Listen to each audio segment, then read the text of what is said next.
All right. Hello, everyone, and welcome back to the channel. We are wrapping up our four-part series here today, previewing the 2026 season from a Big 12 perspective. My good friend Caleb Wilfinger from PicksWise is here. In case you missed it, we did 3 parts previous to this. We ranked, put the coaches into the hot seat tiers list, if you will. Then we gave our favorite returner and transfer for all 16 Big 12 teams. Those were separate videos. And now today, we're going to rank the quarterbacks 1 through 16. Should be a really, really fun exercise because, as Caleb, you alluded to in a earlier video here in the series, and just in case everybody, if you're not, make sure to subscribe to the channel. Going to have lots more college football content now that the season is right around the corner. By the time you're watching this video, I'm going to be trying to preview every Buffs game leading into the season. We'll have the recaps and maybe a little bit more content as well, going in depth. We're going to do some Colorado State content as well heading into year 1 for Jim Moore. Should be fun in the Pac-12 era. But Caleb, you said how intrigued you are by the Big 12 as a quarterback conference going into the season. And it's different than last year, but I remember last year being so enamored by the quarterbacks the Big 12 have. And last year it was a lot of returners.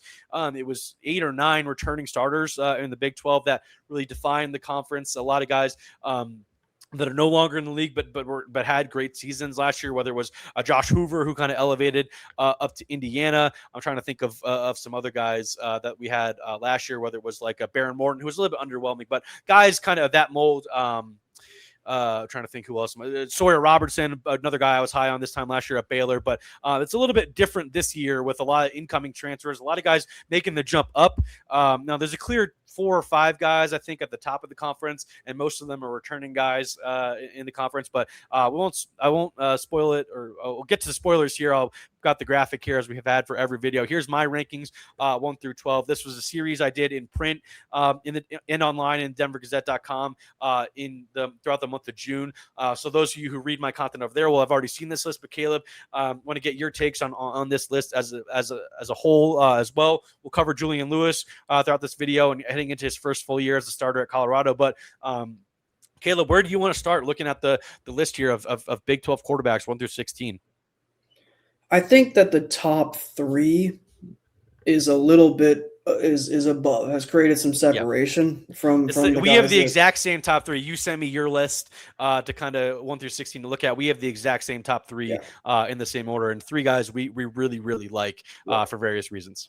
Yeah, these are all, it's funny because, and 2 of them are guys that came up from, G5, G6 ranks previously. And Dampier hit the ground running at Utah. I thought even battling through some injuries here or there, had a really good season. And, Mestamaker, the sky is the limit, in terms of expectations for him, both at a collegiate and possibly pro level. I love watching Dampier. I think he's, the most electric dual threat. We loved him at New Mexico. He was a great player in 2024 for them. It'll be very interesting to see how he does, without, Beck as the Jason Beck who went over to Michigan with Kyle Whittingham. A lot of turnover for Utah, but I think fortunately for Dampier and this offense, they have a pretty nice runway from a scheduling perspective, where I think that they'll be able to lean into what makes them excel, which is, that ground game and the Dampier using his legs. Also, Utah, a little in the weeds here, but Ficklin, the backup quarterback. Yeah, retaining him was big. Yeah, was huge. One of the more electric runners in the conference, I think, regardless of position. When he got the ball, he scored touchdowns. It was he torched Colorado when Utah blew out the Buffs in a game in late October in Salt Lake City last year. He got the start when Dampier, like you said, was banged up, and Ficklin was electric, but Buffs could not contain him. And I thought he played well in that, crazy Kansas State game where there was just every run was a big play, it seemed like. So, he is real. I think it would be interesting to see what Utah does. Do they have some packages where they have both of them in the backfield at once? Like, that would just be a nightmare to defend. So I'm very interested to see, the Utah quarterback room as a whole. Fifita, though, was number 1 for both of us, like you said. And my pick for Big 12 preseason offensive player of the year, even though we talked about LJ Martin, BYU running back, is the reigning Offensive Player of the Year in the Big 12, won the postseason award last year, and is back at BYU. I still went with Fifita as my preseason Offensive Player of the Year. I mean, entering just a great story, entering year 4 as a starter at Arizona, has been there his entire career, loves it there, and is just going to go down as an Arizona legend, it feels like, and has a chance to break a bunch of records this year for a team that has pretty high expectations. I think I have them 4th in my preseason rankings, power rankings for the Big 12. So it should be a fun year to see Fifita wrap up his career at Arizona in a big way. Yeah, I mean, I think he's a player that 2 years ago was when I really fell in love with. That Arizona team, and I thought that they could, Or no, that was 3 years ago. 3 years ago, you're right. 2023, That's how far it's been. It was the last year of Jed Fish, yeah. Right, he took over the job early in the season after they had some losses. I think he took over for the current quarterback, and then they went on this crazy run. Yep, you're right. And almost were a playoff team. They upset USC on the road, Caleb Williams and USC on the road that year. I remember watching that game somewhere. They beat, this was the last year of the Pac-12 when the Pac-12 had one of its best years ever. They beat that, Oregon State team. They had some, they won 10 games that year. Yeah, they had some great wins. I think they beat Oklahoma in the Alamo Bowl to end the season. They almost first year, yeah. They almost beat Washington. That was a close game as well. At home. So they had some great wins. Fifita has just been so fun. He's not the biggest, most imposing guy in the world physically. Makes you want to root for him even more. As someone like me, a fellow shorter person. So I'm, I really like watching him, and I like the marriage with him and Brent Brendan. So I hope he has a great year, and he's with that level of experience. I'm just going to trust it. I have to give him the edge for number one. That the second tier I think is the most interesting. Agreed. We both have Bachmeier and Wegman 4-5. You have Wegman one spot ahead Bachmeier, and I could flip those. Like, I don't really care, but I want to get your take. We've talked about a bunch of these quarterbacks in some of the previous videos, but these are the two guys I really wanted to hit on in this video because we haven't talked about them yet, and I want to get your take on where you think of Bachmeier and Wegman. Similar style of players. Now, Wegman is obviously more experienced, a former 5-star, transferred from A&M. Bachmeier was a high recruit, spent the spring, I think, at Stanford before transferring to BYU in the summer last year. Won the job. Where's number 47? It's a little weird, but he had a great freshman season for BYU, and both these guys are going to be headlining offenses that have high expectations going into the season. Yeah, I mean, Wegman is a guy that really looks the part. At A&M, he looked the part, but he wasn't. He was never healthy, which is a major concern. And also that A&M, it just didn't click in the Jimbo Fisher era and what have you. So him, I think, last season was his best season by far, and there was a reason for that. I mean, he was healthy. He played 13 games. He ran the ball a ton, yeah. Yeah, first time in his career he played that many games. So, obviously minor red flag. Can he do it again? But I trust that he'll be able to. And in this Houston system, I think he's going to have a really good year. Houston, a team that I know you and I both like. I think I would probably have them third. That's where I have them. In my Big 12. Yeah. So I mean, they're a program on the rise, and he is someone that I think it would be a reach if you put him in maybe if everything goes right, he could be in a Heisman talk. But he's a guy where the upside is certainly there, and I think that's why there will be plenty of conversations around him at some point in the season about what can he do in the pros? Can he have more than a cup of coffee? So I like Wegman and Bachmeier. A guy that I didn't really believe in early in the year last year with BYU. Sure, I was very skeptical of what was going to happen when he played better teams. And look, for BYU, for all of some of my bemoaning last year, as about some of their fortunes in certain close games, at the end of the day, he was nails in big moments, and that's what you have to. They got a little fumble luck here and there, but at the same time, he did a great job of not turning it over. Executed on key downs, late downs. He was very good. Again, a season this year where I think the receiver position is a major question for them. But what isn't a question is offensive line and running back. And so he's going to have a high floor. I think, Bachmeier will have a good season. Again, BYU will do what they do, which is they win 8 or 9 games. It's kind of the BYU way. I'm very fascinated to see how Bachmeier handles Notre Dame coming to Provo. Yes. Give me a great fascinating great atmosphere between two historic programs. Notre Dame, for my money, has the best secondary in the country. So I will be very curious to see how Bachmeier fares and what will be one of the toughest tests he's had. Because I will say, in the games against Texas Tech, he was quite poor last year. Now it was Texas Tech. They had an elite defense. Can't hold that against a freshman that much. But we'll see how much he's progressed when Notre Dame comes to town. Yeah, next tier we have here, at least in terms of my rankings, you have some of these guys in a little bit different spots. But we both have Alonzo Barnett and Jaden Craig 6 and 7. You had Craig at one spot ahead of Barnett. We've talked about Alonzo Barnett a little bit because we had him as the top transfer for UCF. We didn't mention Jaden Craig from TCU. Obviously, the Harvard transfer put up big numbers. We were saying this off air, but it feels weird that like a Harvard quarterback is going to go play at TCU for an offense coordinator that was at UConn last year. So it's an interesting situation, but they're really high on Jaden Craig. They think he's going to have a big season there. You and I both believe in the kind of the production he had at the FCS level. And I have Jalen Rayner right there, who was at Arkansas State recently. He put another guy who put up big numbers as kind of a dual threat kind of guy. But like I said, has been very productive. We talked about Barnett a little bit. Talk to me about Craig and Rayner and kind of how you see these guys making a step up. Now, Rayner's in a different situation where he's coming into a rebuild and a reset at Iowa State, where Jaden Craig is going to have higher team expectations at TCU, just kind of given the talent around him and kind of what TCU is spending on its roster. Just talking about those guys and kind of them making the leap up in your confidence in them, because they're pretty intriguing guys here, making the leap up from FCS with Craig and Rayner from the G6 level. Yeah, I mean, Craig is a guy I like a lot. Northeast football is back. We're just we're in Texas now. My fellow Northeasterners in the Big 12. So very, very excited to see Craig. I think TCU is a real sleeper in this league, a team that I think a lot of like, sharp, analytics kind of football guys are going to be into this season. We'll kind of know, I guess. They play North Carolina, in week 0, I believe. So that'll be in Dublin, the annual Dublin game. So just don't lose that game, man. That's right. Don't lose that game, and make sure to you can see the writing is on the wall there for TCU winning that game. The Bill Belichick era ending in a disaster season 2 for North Carolina, whereas TCU goes on to have a big season in the Big 12. But just don't lose that game if you're TCU. Don't lose that game. Show up prepared. It's a very nervous flight home if you lose. When you lose that game, it's like what is awaiting us back in the States when we have to play 11 more games here. Exactly. So I'm very intrigued about that game, but also I think Craig is going to get a nice early season schedule to work with in terms of getting acclimated with the Big 12. We have seen time and again in this new era of college football, FCS transfers, especially at the quarterback position, come up and have an immediate impact.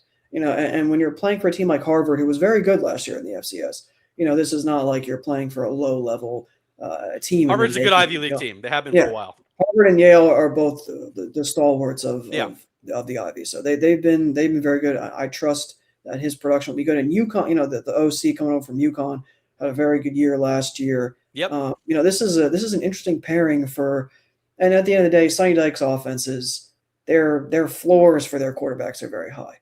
And that at the end of the day, he knows he's not in the maybe not the quarterback whisperer, Kenny Dillingham sort of guy, but he has a standard, and his offenses typically produce at high standard. I also think TCU, what can help, Craig, is their receiving core, which I like. I like the Jeremy Scott coming over. I like Dwyer, sort of as a senior leader. He was a great player for them last year when he was out there on the field. Yeah. I definitely thought about him for best returner as well. So they're a team where I have high expectations. And Rayner, I just kind of think Iowa State's going to be a disaster this year, but it won't be his fault. Yeah, it won't be his fault. I think he is a guy. He doesn't have a ton to work with. I do feel like he deserves a shot at the Power 4 level for what he did at Arkansas State the last couple of years, but this is just a tough situation for him. And he didn't really have a ton to work with at Arkansas State either. That's so true. I do think that he is, a talent and an interesting prospect, and sort of, I think, maybe the biggest wild card on this whole list. One of the 2 biggest wild cards. We'll get to another one. But I'm a little lower on him in my list just because I don't really know what to expect. It's fair, yeah. Iowa State with a massive rebuild and a new head coach, and some of the quotes also from Jimmy Rogers, the head coach, kind of worried me a little bit at media days. They know it's not going to be a great season. They're in for it's going to be a long haul rebuild for Iowa State. That's how it's historically been there. Like the last 10 years under Matt Campbell was an aberration for the what Iowa State has historically been. Just it's kind of been a punching bag.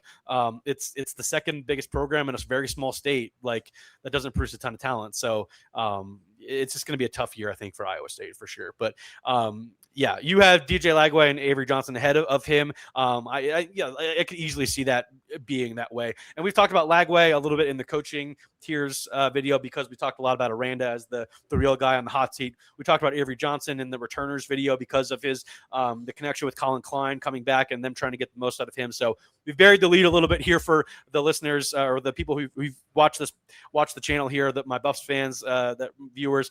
Julian Lewis, we both have him at 11. I think it's a fair landing spot for a guy that only played in 4 games last year, only started 2 of them, looked pretty solid in both of them. And even one of the games he played in, he only played like 2 series against Delaware and got quickly pulled from the game. So talk to me about JuJu, kind of what you think going into his first full season. Like, he's still 18 years old, doesn't turn 19 until the end of September. Like, this should be his true freshman season. He's a kid that graduated high school a year and a half early. A lot of talent. Obviously, everybody knows was a 5-star, previously committed to USC. I think he had an up and down just in terms of trying to learn college football last year in his first year in college. But now we've talked about this as well in other previous videos, but Brandon Marion coming in with the go-go offense.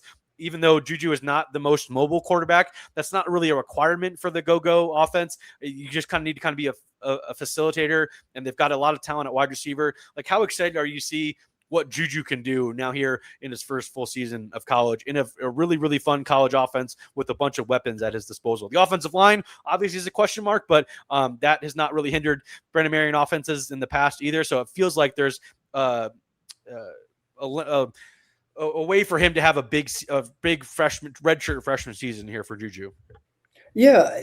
Again, Colorado was such a fascinating team this season. And like we alluded to in the previous, one of these previous videos about how we both think they're better than last year, but I don't know if the results will necessarily be better just because of the gauntlet that they're going to have to run. But I think they'll win more than 3 games, but that's true. It might just be 4 or 5 and not right. making a bowl game, which a lot of fans are going to hope that they take a step forward and get there. Just we've talked about, yet like you said in the previous video, how difficult the schedule is going to be for them. Yeah, it's gonna be tough, and you're right. They should win more than 3, but I think that it's important. Like you mentioned, the cupboard is not bare, which is nice. It's nice to have an offensive coordinator that we both really like and that has had success at many different outlets. Everywhere he's been, yes, yeah. And regardless of the level. And it's interesting, I'm sure you caught this, but Marion talked about how like this offensive line was like the best he's ever had or something. Like he talked about that. He was at Texas before, and not that wasn't Texas what Texas is now, but you would still expect Texas even in 2021, or I guess it would have been like 2022 range when Marion was at Texas, that they would have a better offensive line that what Colorado's working with this year without Jordan Seaton and replacing all the guys. Like they brought in a bunch of guys that have made starts at places even in the Power 4, whether that's at Rutgers or Cal. I'm thinking of other guys that they've kind of brought in. Like it's an interesting mix of guys, an Ohio State guy, a Mizzou guy. Those guys haven't played as much, but it's an interesting mix of guys. They've got 8 or 9, maybe even 10 guys that'll compete for all 5 spots really heading into the season. Yeah, so I'm very curious to see how that gels, because when you have all these transfers as an offensive line, you have to like mix and match the combinations. I do worry about that. Yeah, for sure. But in terms of Lewis, I think I think he'll be pretty poised for a freshman. I mean, I have some confidence in a guy who, like you said, he graduated high school significantly early. He seems to have all of his ducks in a row with regard to, the drive and the focus and the preparation. And so, I think he's been working toward this his entire life. Like his dad has been getting him ready for this since he was, in middle school, basically getting him the best coaching to try to get to where he is now, starting at a Power 4 level.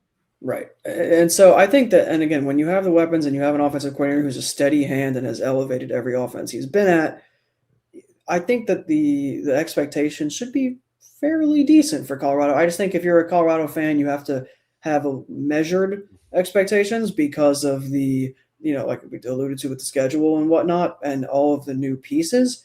But I do think that the biggest thing you'd want is, okay, can a guy take another step forward, and then maybe in the second half of the season, after he's adapted more and he's played almost a full season of games under his belt, that little late run that last month where the schedule lightens up a little when you get your Cincinnatis and your UCFs, then you take another step forward and you win those games. Yeah. And I think that would be a great benchmark heading into the following season, which is when you can start to have real tangible expectations for Lewis long term. The next guy we have to talk about here in the bottom, the top of the bottom five here is Will Hammond for Texas Tech, because he's one of the biggest X factors in the entire conference going in the season. The country, really. Yeah, the country, yeah, for sure. Brendan Sorsby obviously will not be playing college football this year. They thought he was going to be the Cincinnati transfer to come in and be kind of the savior of the offense after, like you mentioned in a previous video, they laid a goose egg in their playoff game against Oregon in the Orange Bowl. Will Hammond was a guy who played really well in limited spurts last year. Obviously, think back to the Utah game when they went into Salt Lake City and blew them out in late September, and which was, I think, College Game Day was there for that game, or at least Big Noon kickoff. Yeah, Big Noon. It was a really hyped up game. Yeah, it was a huge game, and Utah had been blowing everybody out before that. And I just want to say about that game, it was a blowout, but it was not a blowout, and it was not even a victory until Will Hammond came in the game. Morton really struggled. Utah. It was like a grind early in the game. Nobody could score. Yeah, Texas Tech defense put on a clinic, but Utah was right there. It was like a 3-point game or something, and then Hammond late in the first half. Yeah, took over and in that second half and really did his thing. So. He played well against Arizona State, even in a game they lost later in the season. Yeah, they came back in that game and almost stole it. He, to me, was. And then he obviously tears his ACL and is now. But it sounds like he's going to be healthy, if not for week 1, pretty early in September. Right. Maybe they only play him sparingly against some of these cupcakes they have in the non-conference. But they have Houston in September. That's going to be a big game for them. That's week 3, I think. Yes, right? Yes, it's in the middle of September. Yeah. That's probably their biggest game of the season in September. So it's interesting placement for them. Hammond is, like I was alluding to earlier about, Craig being one of the most fascinating guys. This is, to me, the most fascinating quarterback situation in the country, because not just Hammond, but they have the Tulsa transfer. His name escapes me at the moment, but he's a guy that was supposed to be the third string. He would be a very solid third string. But now you're forcing him into a role where he might have to play more than you thought. So, Texas Tech, their depth was so strong at numerous areas of their roster, which is what. Now, granted, the offensive line should be great. Again, they should have a pretty good, solid rushing attack with Cameron Dickey. Their running back room is excellent. I'm not concerned about that at all, which should help a guy like Hammond as he eases back in, to the role. But our biggest question, I think, is when is he going to play? And is he going to... they open the year with Abilene Christian at home, obviously win. They should beat Oregon State on the road regardless. And then they've got Houston on Friday, September 18th in week 3. I imagine if I were Texas Tech, and I'm not, so I'm not a coach, and we'll see how he's feeling, but no need to play him against Abilene at all.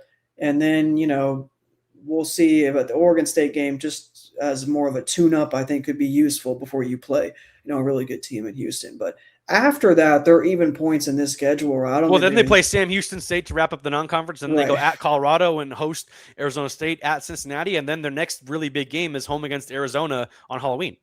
Right, so they don't really have, they have some games in there that, regardless of the quarterback, I think they'll be able to win. Yeah. So it's just a fascinating team breakdown, and how are they going to handle this? And McGuire has his work cut out for him, this year, which is again part of why maybe he was a little higher on our list than some people nationally would think, but in terms of hot seat stuff. But Hammond is just, I am so intrigued by what Texas Tech is going to do, because if it doesn't work and you see it early, this conference is absolutely wide open. Yes, absolutely. And I think that's why he's one of the biggest X factors, like we said, not just in the Big 12, but in the entire country. Anybody from the final 4, the bottom 4 here, obviously we don't know who Arizona State or Kansas starter is going to be heading into the season. Like Arizona State's got interesting options, whether it's Cutter Boley, the Kentucky transfer, who played but not very well a lot last year at Kentucky. Like I said, Mikey Keene, who's a veteran guy who's bounced around, started his career at UCF, then played really well at Fresno State for a couple of years, then went to Michigan last year and backed up a true freshman and Bryce Underwood, and is now wrapping up his career at ASU. JC French, he could be the guy. He was at Big 12 Media Day, so that tells me he's the guy. But they also have another veteran transfer, Liam O'Brien, who's a Boulder native actually, but who spent the last couple of years at Penn, was another Ivy League guy who put up pretty big numbers. He could be interesting. Kansas, I don't think Kansas can be very good this year, and the quarterback situation is one of the biggest reasons why. Just anything stick out to you before we wrap this up here, this entire series, which has been really, really fun to do with you before we get out of here? Anything stick out to you from this bottom tier of quarterbacks? Yeah, I touched on Michael Hawkins earlier. I really like his. Yeah, you did. I like what he could project to be, in a Rich Rod offense. For sure. And I think it's a thing where the second half of the season, West Virginia has a very easy schedule early. They have a favorable schedule early. They should be able to pick up some wins in the first half of the campaign. And then you look at the second half of the season is when they'll have a lot of big game programs where there'll be, dogs. But if they're if they're on the fringes of this conference race, maybe that might be a little, projecting a little high. But if they're on the fringes, can Michael Hawkins really? He's going to have to deliver in some close games because that's how the Big 12 is. Right, but and that's the Big in general, right. Yeah. We saw with Arizona State a couple of years ago. They were projected to win 4 games and they won the league. So there's upside in this league. I think West Virginia could take a big step forward. French is not a guy I'm really high on with Cincinnati. You talked about my issues with Cincinnati. And then, Mikey Keene is like a steady hand. For sure. A guy that I think wouldn't be a bad option. And we talked about in the last video about how Arizona State, led by Omarion Miller, former Colorado wide receiver, has a really good wideout room with a bunch of guys that they brought in. Yeah.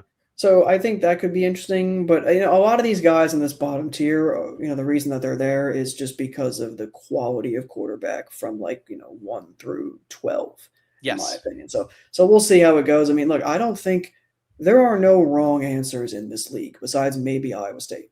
I really don't believe, we don't like Iowa State, we don't like Kansas, but it wouldn't shock me if Kansas made a. You and I are a little bit lower on Cincinnati than a lot of people. Absolutely. Yeah. So, but even then, would I be shocked if a Lance Leipold, Andy Kolnicki led offense was better than I thought it was going to be? No, not really. That's kind of been par for the course with him. Right, his whole career. So I do think that and even though I'm lower on Colorado than I think people that listen to this podcast or yourself maybe just because of the schedule, we just extolled the virtues of Marion and what Lewis can be and some of the weapons. So the reasons I think Colorado won't make a bowl game is not offensive.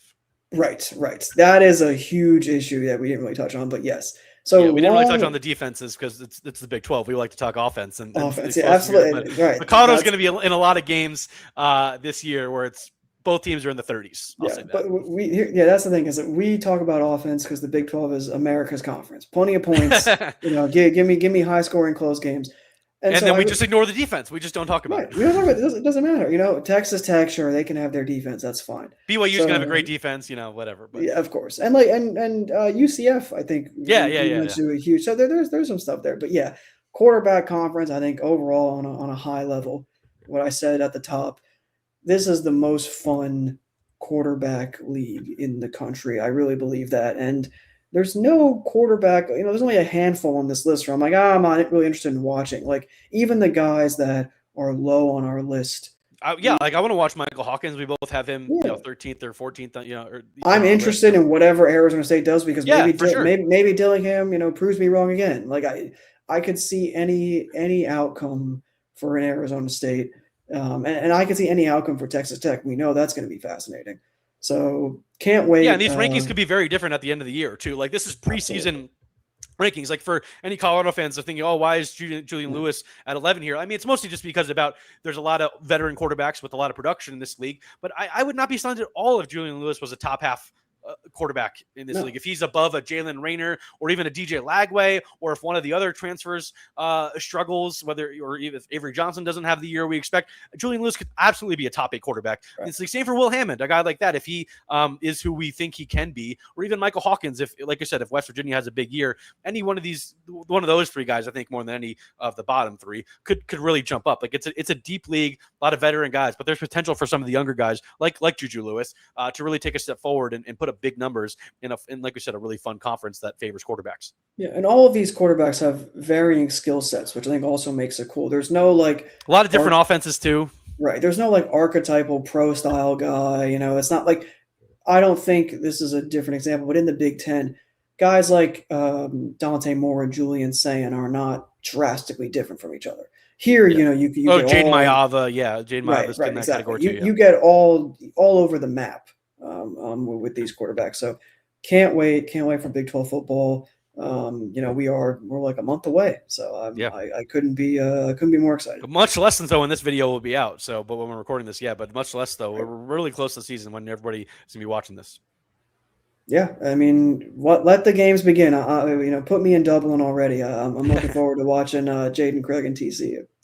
All right, Caleb. Well, I really appreciate you doing this series with me. This was a lot of fun to kind of preview the Big 12 in this kind of unique way here, breaking down the coaches, newcomers, returners, and obviously all the quarterbacks here for a really, really fun league. So really appreciate you doing this, man. And thanks everybody for who's watching this. Make sure to go follow all of Caleb's content over at PicksWise. There's a lot of great stuff from a gambling perspective. Like you said, like he's got here. He's a Big 12 fan. He loves watching this league like we all do. So thank you again, Caleb. And thanks everybody for watching us. Stay tuned for all the content we've got coming throughout the season here.